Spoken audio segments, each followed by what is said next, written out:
बादशाह होकर के परेशान क्यों है? अपने आप से परेशान है, वक्त से पहले मांगता है, किस्मत से ज़्यादा मांगता है, दूसरे की दौलत पर नज़र रखता है, बादशाह होकर के भी परेशान है। छींक आई, नबी की मजलिस में एक सहाबी को छींक आई तो अल्लाह के रसूल ने कहा यरहमुकल्लाह, अल्लाह तुम पर रहम फरमाए। दूसरे आदमी को छींक आई, आप खामोश रहे, कोई दुआ नहीं दी। उस आदमी ने कहा या रसूल अल्लाह मेरा क्या गुनाह, मुझे छींक आई, आपने दुआ नहीं दी। तो अल्लाह के रसूल ने फरमाया कि उसको छींक आई, उसने खुदा को याद रखा, इसलिए मैंने भी दुआ में उसे याद रखा।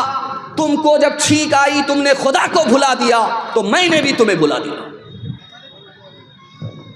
इब्लीस फिरौन ने जब खुदाई का दावा किया तो लोगों ने कहा बारिश नहीं हो रही, बारिश करा दो। तो फिरौन फंस गया, मैं झूठा खुदा हूँ, बारिश नहीं होगी, मैं झूठा हो जाऊँगा।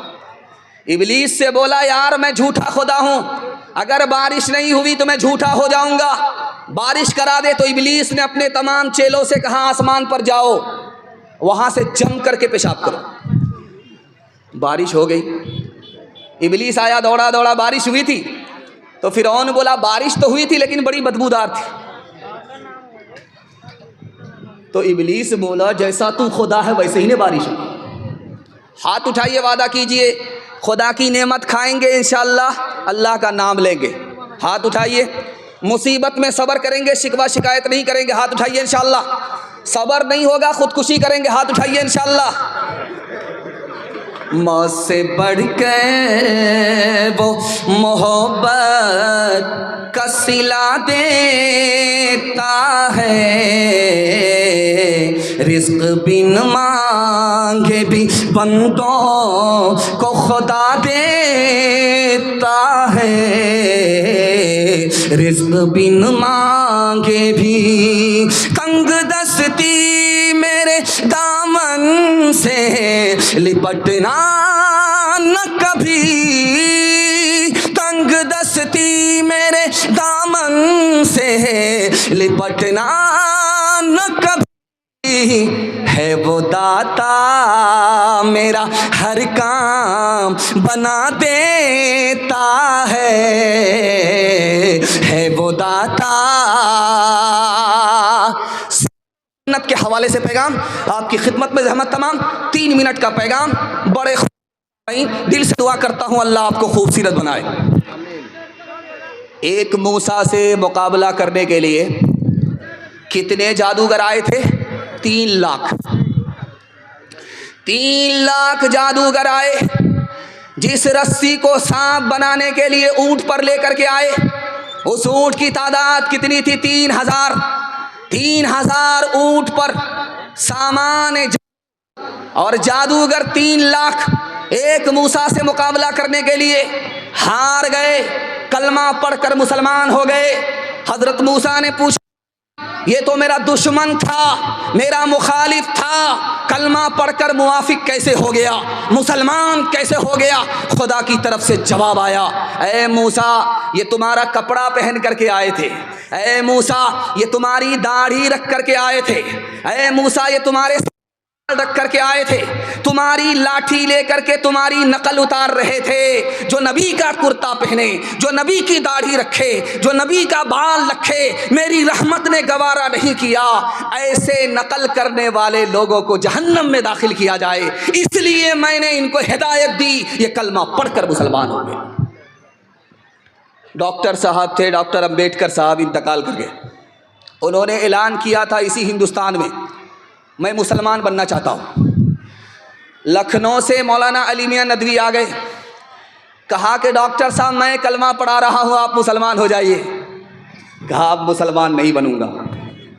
कहा अभी तो आपने ऐलान किया था मुसलमान बन रहा हूँ, और मैं जब आया कलमा पढ़ाने के लिए तो आप कहते हैं कि मुसलमान नहीं बनूंगा, बात क्या है? कहा मौलाना जाने दीजिए, मैं आपका भी एहतराम करता हूँ, आप कपड़े से मुसलमान लगते हैं, आप दाढ़ी से मुसलमान लगते हैं, आप शक्ल से मुसलमान लगते हैं, इसलिए मैं आपका भी एहतराम करता हूँ, आपके मज़हब का भी एहतराम करता हूँ, लेकिन मैं मुसलमान नहीं बनूंगा इसलिए कि मुझे 80% हिंदुस्तान का मुसलमान मुसलमान ही नजर नहीं आता। इस घर को आग लग गई घर के चराग से। ये जो चर्च है, इस चर्च में मुरीद आया पादरी के पास, तो उससे पादरी ने पूछा, तुम्हारी दाढ़ी की उम्र ज़्यादा है या तुम्हारी उम्र ज़्यादा है?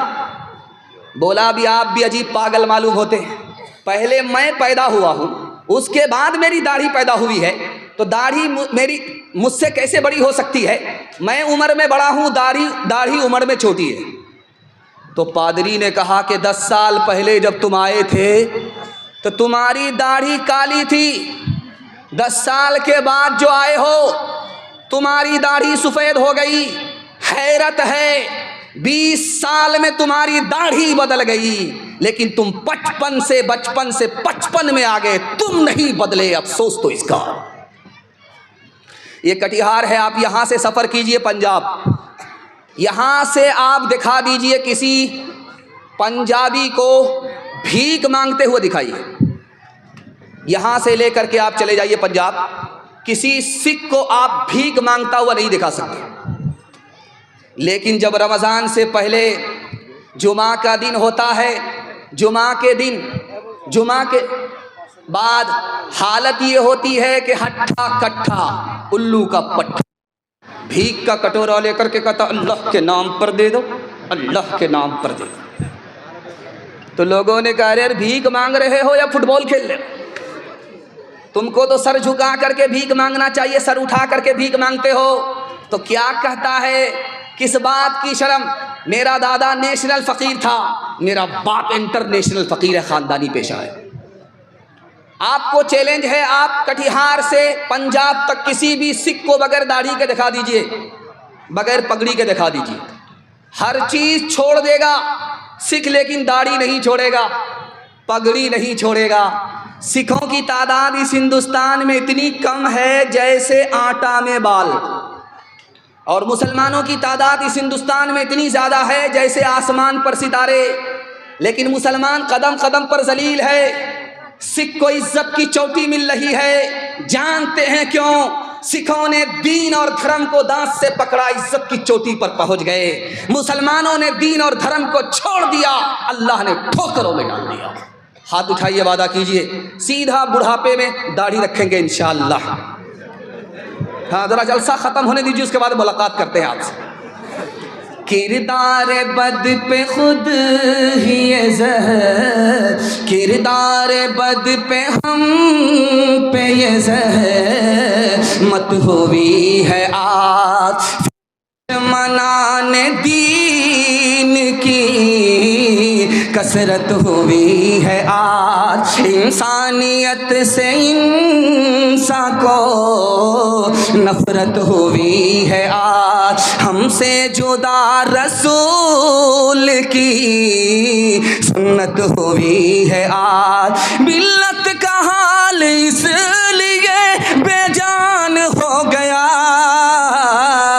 दुनिया में इस तरह का मुसलमान हो गया, दुनिया में इस तरह का मुसलमान हो गया। कुरान के हवाले से पैगाम, छोटे छोटे बच्चे आपके जाग रहे हैं, अल्लाह का शुक्र है। ये कल सो गए थे, बिस्तर पर पेशाब करके गंगा बहा दिया था, आज अल्लाह का शुक्र है ये जाग रहे हैं। इनके वास्ते दुआ करता हूँ, अल्लाह इनके मुकद्दर को जगाए। मैं हाथ जोड़ करके आपसे एक बात कहना चाहता हूँ, आप डॉक्टर बनाइए शौक़ से, प्रोफेसर बनाइए शौक़ से, लेकिन मकतब की तालीम दिला करके, कुरान पढ़ा करके पहले अपने बच्चे को मुसलमान बनाइए। आपका बच्चा पहले मुसलमान है, बाद में डॉक्टर है, इंजीनियर है, प्रोफेसर है। एक बात राज की सुनिए, दुनिया में कोई आलिम ऐसा नहीं है जो ये बता दे कि आपका दिल जिंदा है। दुनिया में कोई आलिम ये बता नहीं सकता कि खुदा से आपका ताल्लुक़ है। दुनिया में कोई आलिम ये बता नहीं सकता कि आपकी दुआ कबूल होती है कि नहीं होती है। लेकिन एक चीज़ हमारे घर में है, हमारी मस्जिद में है, वही बता सकती है कि हमारा दिल जिंदा है कि मुर्दा है। वही बता सकती है कि हमारी दुआ कबूल होती है कि नहीं। वही बता सकती है कि खुदा से हमारा ताल्लुक़ है कि नहीं। जानते वो कौन सी चीज़ है? वो कोई टेक्नोलॉजी मशीन नहीं है, वो बड़ा से बड़ा कोई आलिम नहीं है, बल्कि कुरान है। कुरान अगर हमारे दिल के अंदर है तो ये दिल जिंदा है। अगर कुरान दिल से निकल गया, ये दिल मुर्दा है। उसकी पहचान है कि जगाने के बाद भी नहीं जागता। अगर कुरान से ताल्लुक़ है तो खुदा से हमारा ताल्लुक़, कुरान से ताल्लुक़ नहीं तो खुदा से कोई ताल्लुक़ नहीं। अगर कुरान पर अमल है तो दुआ कबूल होती है, इसकी गारंटी है। अगर कुरान पर अमल नहीं है तो दुआ कबूल होती है, इसकी कोई गारंटी नहीं। कुरान में एक लफ्ज़ है, अल्लाह की रस्सी को पकड़ो, तुम गालिब रहोगे, कोई तुम पर गालिब नहीं आ सकता। मुहिद्दीन इब्न अरबी फरमाते हैं कि जानते हैं वो रस्सी क्या चीज़ है? वो कुरान है। अगर आपने कुरान को पकड़ लिया तो दुनिया आपसे शिकस्त खाएगी, दुनिया आपको शिकस्त नहीं दे सकती। एक आदमी की शादी हो गई, 1 साल हुआ, बाल बच्चा नहीं, 2 साल हो गए, बाल बच्चा नहीं शादी को। तो लोगों ने कहा कि यार तू कैसा जवान है, शादी हो गई, कैलेंडर छप ही नहीं रहा है। अब बेचारा शर्मिंदा हो रहा है, मुंह छुपा रहा है। रात के अंधेरे में खुदा से दुआ किया कि मेरे मालिक कब तक लोगों से मुंह छुपाऊंगा, बेटा ना दो सही, एक बेटी दे दो, वादा करता हूं जब उसकी शादी होगी तो दुनिया की हर दौलत देकर के रुखसत करूंगा। कबूलियत की घड़ी थी, दुआ कबूल हो गई, बेटी मिल गई। जब जवान हुई तो जेब में फूटी कौड़ी नहीं। परेशान हुआ, इमाम शाफी रहमतुल्लाह अलैह के पास आया, हजरत गजब हो गया, खुदा ने बेटी दिया, जवान हुई, वादा किया, फैल हो रहा है, जेब में फूटी कौड़ी नहीं है। का तुम झूठ बोलते हो, तुमसे बड़ा मालदार कोई हो नहीं सकता। का हुजूर आप मेरी गरीबी का मजाक क्यों उड़ाते हैं? न रुपया पैसा है, न सोना चांदी है, न जमीन जायदाद है, कुछ भी नहीं है। अरे तुम सबसे बड़े मालदार हो, तुम्हें पता नहीं है। तुम्हारी बेटी अभी ससुराल नहीं गई है, उसको कुरान की तालीम दो, जब ससुराल जाने लगे तो कुरान के साथ उसको रुखसत कर दो। दुनिया की कोई दौलत कुरान के मुकाबले में नहीं हो सकती। हाथ उठाइए, वादा कीजिए, अखबार रोज पढ़ेंगे, कुरान कभी कभी, हाथ उठा दीजिए इंशाअल्लाह। हाँ, आप लोग कलकत्ता नहीं पहुंचेंगे, सीधा रांची जाने वाले।